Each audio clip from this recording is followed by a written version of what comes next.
ठीक है। भाई दोस्तों नमस्कार।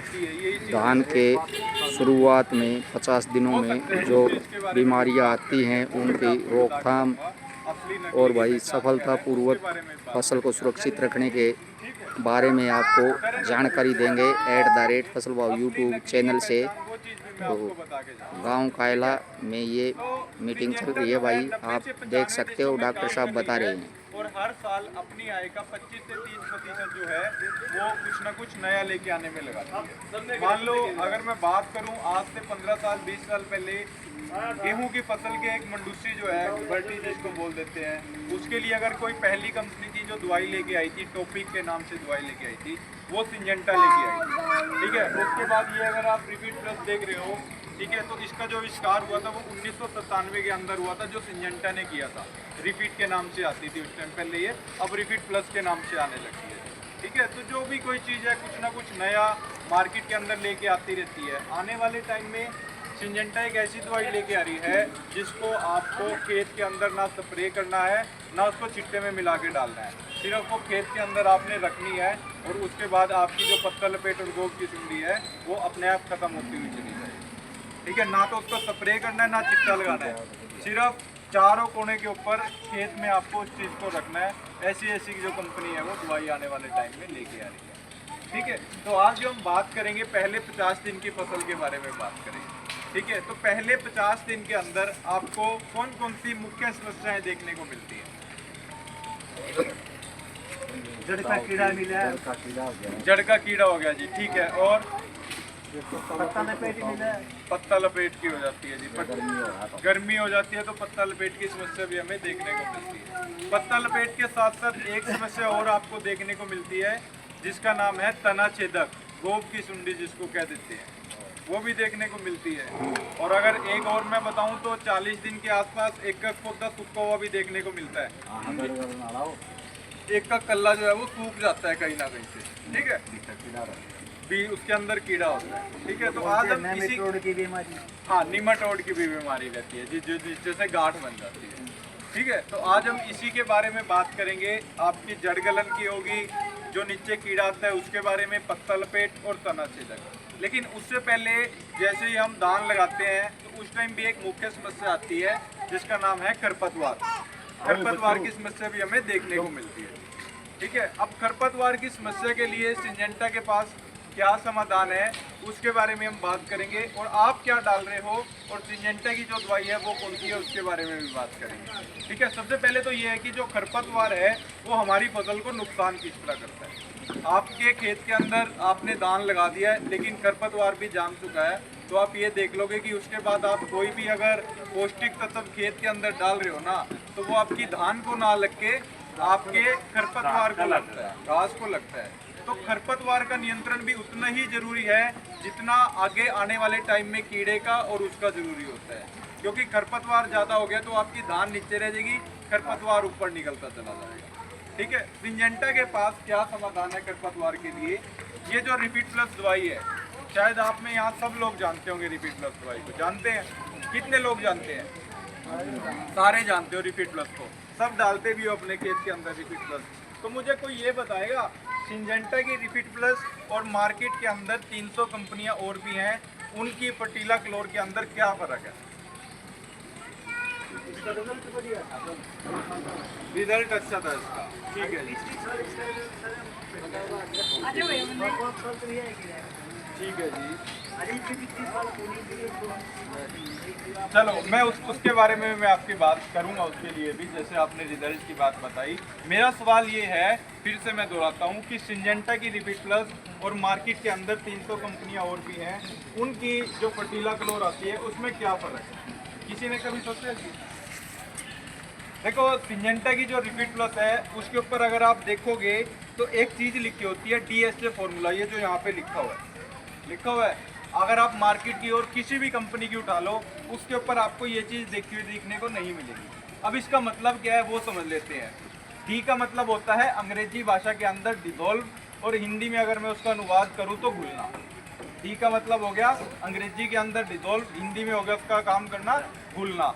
एस का मतलब होता है अंग्रेजी भाषा के अंदर स्प्रेड, और हिंदी में अगर मैं कहूँ तो फैलना। ए का मतलब होता है एक्शन, एक्शन का मतलब हिंदी में बताऊं तो एकदम से काम करनी शुरुआत कर देती है। ठीक है, तो इसका क्या मतलब है कि जो रिपीट प्लस है सिंजेंटा की, वो एकदम से घुलती है, फैलती है और तुरंत अपना काम करना स्टार्ट कर देती है। लेकिन मार्केट के अंदर जो और दूसरी रिपीट प्लस हैं उसके ऊपर आपको ये चीज़ नहीं देखने को मिलेगी। आप किसी भी कंपनी की उठा लेना। पहला तो ये हो गया कि इसके अंदर ये चीज़ है। दूसरी जो है, जो सिंजेंटा की रिपीट प्लस है, खेत के अंदर कई बार क्या होता है, हवा चलती है तो साइड में एक साइड में इकट्ठी हो जाती है, लेकिन सिंजेंटा की रिपीट प्लस जो है वो आपको एक साइड में इकट्ठी होती हुई नज़र नहीं आएगी। ये आप डालोगे, डालने के बाद घुलेगी और घुलने के बाद अपनी नीचे ज़मीन के ऊपर परत बना लेती है। ये पानी के ऊपर नहीं रहती, ये ज़मीन के ऊपर अपनी परत बनाती है। तो ये दो चीज़ें हैं जो मार्केट को इससे अलग बनाती हैं। इस दवाई को अगर आप एक गिलास के अंदर घोलते हो तो वो अपने आप घुलती हुई चली जाती है, लेकिन जो दूसरी दवाई को आप घोलोगे गिलास के अंदर, वो पानी के ऊपर तैरती रहेगी, वो नीचे नहीं जाएगी।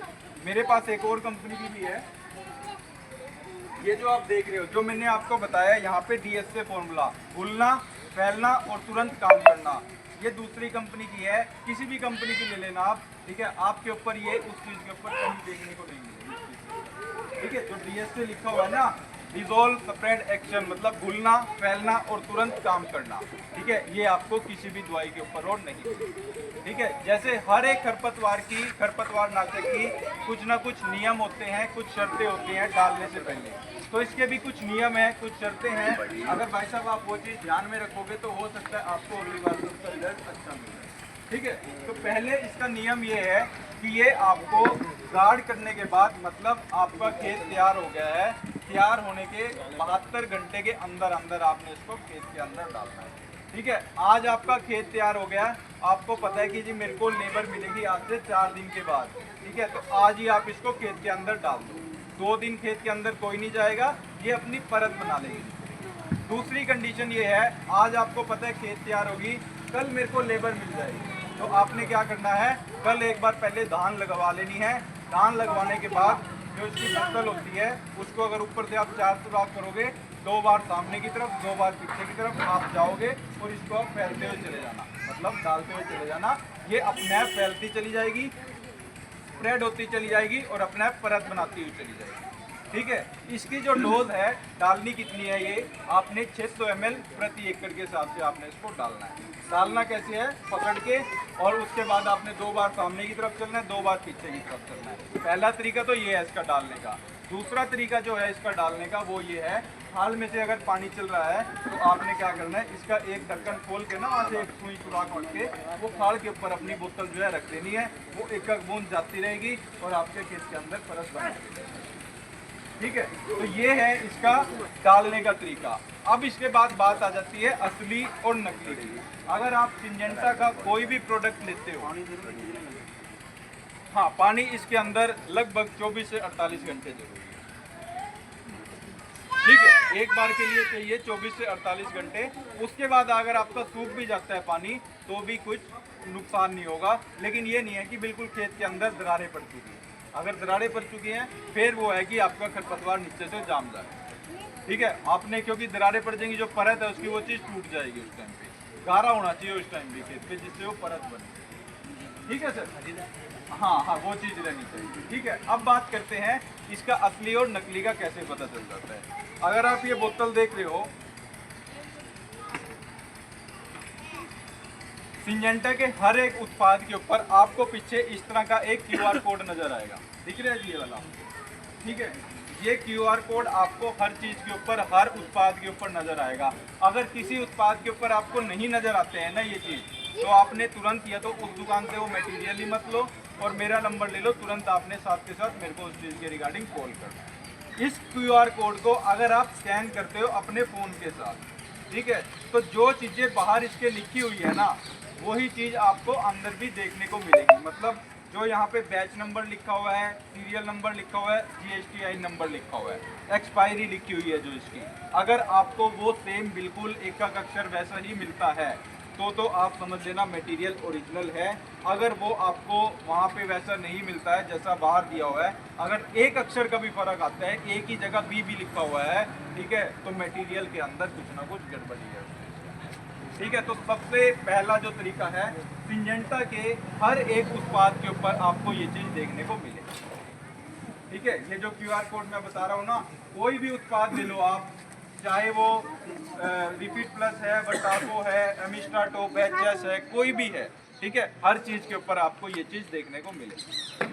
ठीक है, तो ये तो होगी बात जो हमने बात करी अभी खरपतवार नाशक की। ये तो होगी कि आने से पहले, आने के बाद भी अगर आपके खेत के अंदर खरपतवार आ जाता है तो उसके लिए आप एक बायसोब्रिक सोडियम मतलब नोमनी गोल्ड वाला जो टेक्निकल आता है उस चीज़ को आप डाल सकते हो। पहला इलाज तो है नोमनी गोल्ड। अगर नोमनी गोल्ड से भी वो चीज़ कंट्रोल नहीं हो रही है, पिछले साल आपने डाली है, तो एक कंपनी है कोटेवा, ठीक है, उस कंपनी का एक नोवालैक्ट आता है, 2000 रुपये का खर्चा है वो किले का, वो आप अपने खेत के अंदर डाल सकते हो। उसका डालने का तरीका ये है, पानी सुखाओ बिल्कुल, ठीक है, और उसके बाद आप उसको स्प्रे करो, स्प्रे करने के बाद दोबारा से पानी लगाओ। उसका डालने का तरीका ये है। उसके जो मैंने खुद रिजल्ट देखे हैं वो ये है किया था, हाँ वो सारी घोड़ा कहाँ से? घोड़ा सारा, ठीक है, वो सारी चीज आपको वो फूकते ही नजर आ जाएगी। वो नोवालैक्ट के नाम से आता है, ठीक है। अगर आपका जाम जाए, मैंने पिछले साल इतने बड़े बड़े पे भी करवाया था उस चीज को, उसने वो भी चीज खत्म कर दी। देखो जिस चीज का रिजल्ट है उस चीज के बारे में बताऊंगा, जिसका नहीं रिजल्ट आ रखा है, जो मैंने नहीं देखा हुआ है, वो मैं नहीं बताते जाऊंगा, ठीक है। तो नोमनी गोल्ड और कोटेवा का जो मैंने आपको नोवालैक्ट बताया है, आप वो दोनों में से कोई भी डाल सकते हैं, ठीक है।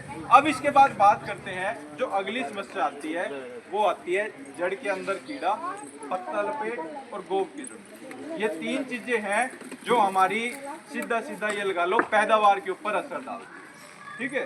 अब पैदावार के ऊपर असर कैसे डालती है वो भी मैं आपको बताऊंगा, लेकिन उससे पहले मैं आपसे एक चीज पूछना चाहता हूँ कि जो हमें ये पत्ता लपेट, गोब की सुंडी, इसका अटैक देखने को कब मिलता है?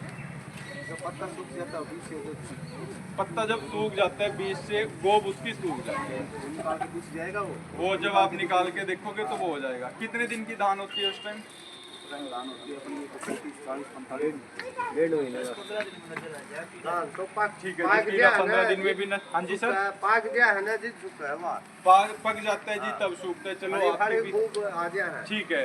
देखो जो ये आपने जो चीज़ बताई है, बताई बिल्कुल ठीक है, लेकिन जब गाभे की अवस्था में आ जाती है ना जी, लगभग 70 दिन के आसपास, तो आप क्या करते हो, गोब को खींचते हो और वो आपके हाथ में आने स्टार्ट हो जाता है। यही है जी, 70 दिन के आसपास ये चीज़ होती है। इससे पहले लगभग जब आपकी धान 40 दिन की होती है, 40 से 45 दिन की, उस टाइम वो नीचे से कल्ले उसके अच्छे हो जाते हैं, नीचे से मुंजर बना चुकी होती है पूरी, ठीक है। उसमें एक चीज़ आपको देखने को मिलती है, जो साइड वाला कल्ला होता है, वो अगर आप उसको ऐसे निकालोगे तो वो आपके हाथ में आ जाता है, वो भी टूट जाता है। होती है ये चीज़, 1/14 वो कल्ला सूखना स्टार्ट हो जाता है, होता है ये चीज़। तो ये किस वजह से होते हैं? गोब की सुंडी की वजह से होता है। बिल्कुल सही बताया भाई साहब ने कि गोब की सुंडी की वजह से होता है। गोब की सुंडी जो है हमारे खेत के अंदर 2 बार अटैक करती है। एक बार करती है जिसके लक्षण हमें 40 से 45 दिन पे देखने को मिलते हैं, 40 दिन पे, ठीक है। एक बार होती है जब हमें 70 दिन के ऊपर, जब गाभे की अवस्था में आ जाती है, तब हमें देखने को मिलती है, ठीक है। जब वो सूखे हुए देखने को मिलते हैं, जो आप 40 वाले होते हो उसको आप नज़रअंदाज कर देते हो कि चल कोई बात नहीं, एक चीज़ जैसे सूख रही है, कोई बात नहीं, ठीक है। लेकिन जैसे जब वो लगभग 70 दिन का हो जाता है, फिर उसकी गोब भी बन चुकी होती है, पाइप भी बन चुका होता है, जब उसको वो नीचे से काटती है, तब आपको पता चलता है कि हाँ यार ये काम हो चुका है, ठीक है। अब मैं इसके ना जीवन चक्कर के बारे में बात करूंगा कि इसका जीवन चक्कर होता कैसे है। अब ये तो है नहीं कि जो 40 दिन पे हमें देखने को मिल रहे हैं, वो एक दिन पहले सुंडी आई होगी और काट के चली गई होगी, ऐसा तो हुआ नहीं होगा। कुछ ना कुछ उसकी तितली होगी, तितली ने अंडे दिए होंगे, अंडे के बाद उसमें से लार्वा निकला होगा और फिर वो जाके आगे उसका प्रोसेस चला होगा, ठीक है। तो मैं अगर आपको एक चीज दिखाता हूँ, इसको स्टैंडी को जल्दी आओ,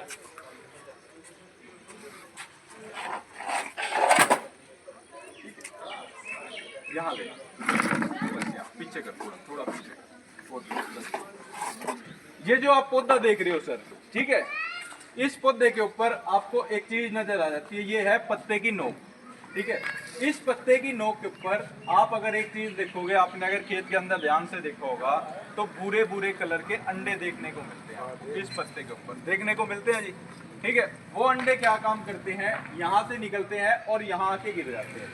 जब उसका 5 या 10 दिन का टाइम पीरियड होता है ना, कि 5 या 10 दिन के बाद उसमें से बच्चा निकलना है, ठीक है। तो वो क्या करेगा, यहाँ से निकल के वो यहाँ गिरता है। अब जब आपका पौधा छोटा होता है, जब उस टाइम पे उसके लगभग 7 या 8 कल्ले होते हैं, 10 कल्ले होते हैं, पाइप तो बनी नहीं होती उस टाइम तक, ठीक है, जो 35 दिन की 30 दिन की धान होती है। तो उस टाइम क्या करते हैं, वो यहाँ से घुसते हैं और यहाँ पे कट मार देते हैं। लेकिन वो पाइप ना बने होने के कारण, स्टेम पूरी ऊपर तक ना बने होने के कारण वो ऊपर उसको खा नहीं पाता, वो वहीं का वहीं खत्म हो जाता है। घुसेगा, उसको काट देगा और आपका वो जो साइड वाला कल्ला है वो चीज़ सूख जाएगी। पहली अवस्था तो होगी ये कि आपको साइड वाला कल्ला सूखने को देखने को मिल गया। दूसरी अवस्था जो होती है, उस टाइम क्या होता है कि आपका जो नीचे से तना है वो पूरा बना हुआ होता है, 17 कल्ले होते हैं उस टाइम पर, उसको पाइप भी पूरा ऊपर तक बना होता है, गाभे की अवस्था में दान आने वाली होती है। उस टाइम क्या करता है वो, यहाँ से जब आप देखोगे ये कीड़ा यहाँ से निकलेगा, सॉरी अंडा जब यहाँ से गिरेगा ऊपर, तो वो जो आपका ये तना है यहाँ पर, इसका जो पाइप बना होता है, स्टेम जो बनी होती है, इसके अंदर वो घुस जाता है। घुसेगा तो वहाँ पे क्या करेगा, वो खाना स्टार्ट करता है। क्यों, उस टाइम इतना मोटा हो जाता है, ठीक है। वो खाना स्टार्ट करेगा, खाता रहेगा, ठीक है। जब आपकी दान 70 दिन की होगी, गाभे की अवस्था में आएगी, उस टाइम अगर आप ऊपर से उसको निकाल के देखोगे तो वो आपको खाली मिल जाएगा, ठीक है। वो उस चीज को पहली बारी में काटता है, वो बाहर वाला कल्ला, लेकिन उसके अंदर उसकी पाइप नहीं होती, वो अंदर घुस नहीं सकता उसके अंदर, तो वो एक बाहर वाला कल्ला कट जाता है। लेकिन जब अगली अवस्था आती है, उस टाइम पाइप पूरा बन रखा होता है, इस टाइम उसकी खाना, ठीक है, तो वो अंदर घुसता है, उसमें खाना स्टार्ट करता है और आपकी जो गोब है वो चीज सुखा देता है। तो हमारे खेत के अंदर जो गोब की सुंडी का अटैक आता है वो एक बार नहीं, वो 2 बार आता है, ठीक है। अब वो 2 बार आता है, तो सिंजेंटा के पास उसका क्या समाधान है, उसके बारे में हम बात करेंगे, ठीक है। ये दवाई है वटाको, मेरे हिसाब से डाली होगी यहाँ पे, पहले सब डाली है। अब मुझे इसका समय बताओ, आप किस समय पे डालते हो? लगभग 35 से 40 दिन की अवस्था पे मैंने जो यहाँ पे देखा है ना, वो जो इस फार्मर है यहाँ का, वो इस दवाई को 35 से 40 दिन पे या 45 दिन पे डालता है, ठीक है। उससे पहले वो क्या करेगा, कार्टैप डाल लेगा या और कोई चीज़ डाल लेगा, लेकिन इस दवाई को जो वो डालता है, वो डालता है 35 से 40 दिन। जब उसको एक कल्ला सूखा हुआ नजर आता है ना, तब वो इस चीज़ को डालना स्टार्ट करता है। जब आपका नुकसान हो चुका है तब आप दवाई डाल रहे हो, उस टाइम तक आपका तो नुकसान हो चुका है ना एक बार, ठीक है। तो सिंजेंटा की वटाको, इसकी मैं विशेषताएं क्या है वो सारी चीज़ें एक बार आपको समझाता हूँ, फिर आपको ये चीज़ बताऊंगा कि आपकी ये धान की पैदावार के ऊपर कैसे असर डाल रही है, ठीक है। देखो, सिंजेंटा की जो वटाको है ये 2 चीज़ों से मिलके बनी है, एक है इसके अंदर CTPR, दूसरा है इसके अंदर थायोमीटर, ठीक है। ये क्या काम करते हैं दोनों चीजें, ये एक सिस्टमेटिक दवाई है। जब आप इसको खेत के अंदर डालते हो तो धान यूरिया के साथ डाल दो चाहे रेते के साथ डाल दो, ये जड़ों के थ्रू काम करती है, जड़ों के थ्रू जाएगी। उसके बाद अपनी मतलब जो भी इसको जहर है इसके अंदर, वो चीज़ ये पौधे के अंदर छोड़ देती है, ठीक है। उसके बाद बाहर से अगर कोई भी चीज़ तितली आती है या और भी कोई चीज़ आती है या टिड्डा वगैरह होता है जो स्टार्टिंग में, तो अगर उस चीज़ को आके वो चूसता है वहाँ पर, ठीक है, चूसने के बाद वो वहीं का वहीं ख़त्म होता हुआ चला जाता है, ठीक है। ये है कि ये आपकी एक मतलब अवस्था से दूसरी अवस्था पे नहीं जाने देती है, मतलब तितली आ गई, तितली के बाद अब उसको अंडे देने की क्षमता नहीं देने देगी, उससे पहले ही अगर वो इसके ऊपर बैठ के पौधे के ऊपर आके चूसेगी तो वो वहीं पे साथ के साथ खत्म होती हुई चली जाएगी, ठीक है। दूसरी ये क्या काम करती है, जब आप इसको यूरिया के साथ डालते हो तो नीचे जो जड़ का कीड़ा होता है उसको भी ये साथ के साथ खत्म करती हुई चली जाती है। अगर आप इसके ऊपर देख रहे होंगे एक चीज लिखा हुआ है, मजबूत और विचित्र जड़ें, ये नीचे से जो है आप देख रहे हो ये जड़ें हैं, ये कीड़े की वजह से लाल हो रखी है, लाल सिलाई जिसको आप कीड़े को बोल देते हो, ठीक है, उस चीज़ की वजह से लाल हो रखी है। उसके बाद क्या, जब वटाको डलती है तो आपको जो कीड़े की समस्या है, जड़ के कीड़े की समस्या है, और पहले अटैक के अंदर जो गोब की सुंडी की आती है आपकी, उसके दोनों के ऊपर ये कंट्रोल है। तीसरी चीज़ ये जो देता है वो देता है, एक चीज़ लिखी हुई है, सुरक्षा भी शक्ति भी। सुरक्षा किस चीज़ से देता है, सुरक्षा हमारी गोब की सुंडी जो मैंने बताई है, और नीचे जो जड़ का कीड़ा। शक्ति किस चीज़ से देता है, शक्ति ये इस चीज़ का है कि मान लो आपका जो एक कल्ला है, अगर वो आपने दवाई पहले डाल दी है, ठीक है, तो वो आपका जो एक कल्ला सूख रहा है वो सूखेगा ही नहीं। अब जब सूखेगा ही नहीं तो आपका जो बढ़वार है या आपका जो नीचे का फुटारा है वो ज़्यादा होगा। अब ज़्यादा होगा तो ऑटोमेटिकली आपकी जो धान की पैदावार है वो चीज़ ज़्यादा निकलेगी। अब अब मैं एक उदाहरण लेता हूँ। एक खेत के अंदर, धान के एक खेत के अंदर टोटल जो है वो 1 लाख कल्ले होते हैं। मानते हो इस चीज़ को? हरियाणा एग्रीकल्चर यूनिवर्सिटी ये कहती है कि एक खेत के अंदर 1 लाख कल्ले होते हैं। अब उन 1 लाख कल्लों में अगर आपका एक कल्ला भी सूखता है, ठीक है, तो टोटल आपके कितने कल्ले सूख गए? एक खेत के अंदर 1 लाख कल्ले सूख गए। मतलब अगर एक कल्ला सूखता है तो टोटल 1 लाख पौधे हैं, उसमें एक सूखता गया तो 1 लाख कल्ले सूख गए। अब 1 लाख कल्ले जब सूखते हैं तो उसके ऊपर कुछ ना कुछ बाल भी आनी होती है, बाली भी आएगी उसके ऊपर, तो वो एक आपकी बाली भी खराब होगी वहाँ पे। तो 1 लाख के अंदर 1 लाख बालियाँ भी खराब होगी। 10% गया ना, सीधा सीधा आपका 10% जाता है। अब एक बाली का जो वजन होता है वो 4 से 5 ग्राम होता है, 6 ग्राम होता है। अब वो एक वाली आपकी गई, अगर मैं मोटा मोटा 3 ग्राम भी लेके चलूँ, ठीक है, तो आपका 300 किलो का मतलब 3 कुंटल का आपका मोटा मोटा नुकसान हो जाता है। वो नुकसान तब होता है जब आप खेत के अंदर दवाई डाल भी रहे हो। लेकिन डाल कब रहे हो? आने के ये बाद जानकारी भाई जब आप उस सजेंटा चीज़ को कंपनी से ले रहे तब हो आप उस दोस्तों। चीज़ को डालते हो। तो दवाई हमें कब @ डालनी फसल चाहिए? भाव यूट्यूब दवाई चैनल डालनी से। चाहिए आने से पहले। जो इसका 20 से 25 दिन का जीवन चक्कर है वो 15 से 25 दिन के बीच में आपको ये दवाई डालनी है, ठीक है। बट आपको जो धन्यवाद आपको डॉक्टर डालनी साहब। है खेत के अंदर, अगर आप 40 दिन पे डाल रहे हैं तो 40 दिन पे ना डाल के उसको आप 15 से 25 दिन पे डालो, ताकि